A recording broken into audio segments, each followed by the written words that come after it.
सो अब हम बात करते हैं कि स्टैटिस्टिक्स कहाँ कहाँ इस्तेमाल होता है, उसकी यूटिलिटी कहाँ कहाँ पे है, उसकी इम्पोर्टेंस कहाँ कहाँ पे है। सबसे पहला तो स्टैटिस्टिक्स बिजनेस एंटरप्राइजेस और इंडस्ट्रीज़ में बखूबी इस्तेमाल होता है। जितने भी हमारे बिजनेसेस हैं जो एक नया प्रोडक्ट बनाना चाह रहे हैं या किसी पुराने प्रोडक्ट को मॉडिफाई करना चाह रहे हैं या कोई नई मार्केट में एंटर करना चाह रहे हैं, तो उसके लिए वो सबसे पहले अपने जो भी कंसर्न सेल्स पर्सनल हैं या मार्केटिंग डिपार्टमेंट के लोग हैं उनसे स्टैटिस्टिक्स इकट्ठा करते हैं, स्टैटिस्टिकल डेटा इकट्ठा करते हैं और उसके बेसिस पे वो डिसीजन लेते हैं कि उन्हें आगे जाना है या नहीं जाना है। ठीक है ना, आगे नया प्रोडक्ट लाना है या नहीं लाना है, आगे नई मार्केट में एंटर करना है या नहीं करना है। स्टैटिस्टिक्स उनको बखूबी गाइड करता है। बोर्ड मीटिंग्स जो आप लोगों ने पिक्चरों में देखी होंगी, सीरियल्स में देखी होंगी, उनमें यही स्टैटिस्टिक्स का इस्तेमाल होता है। प्रेजेंटेशंस के अंदर बार डायग्राम्स, पाई डायग्राम्स दिखाकर पूरा डेटा एनालाइज किया जाता है before taking any crucial decision.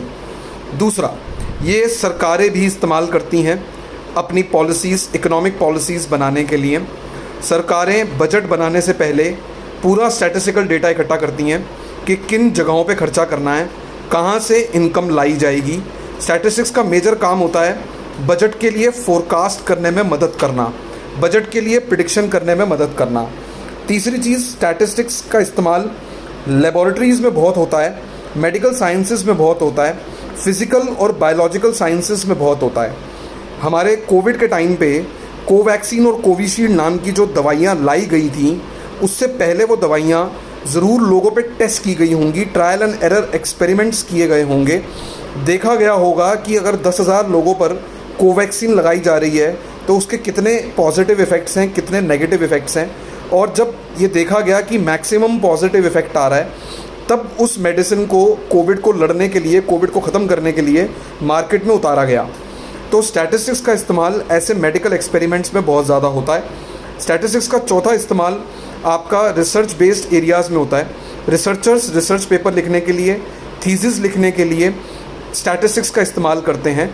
Statistical softwares जैसे SPSS, इनका बहुत यूज़ होता है रिसर्चर्स द्वारा।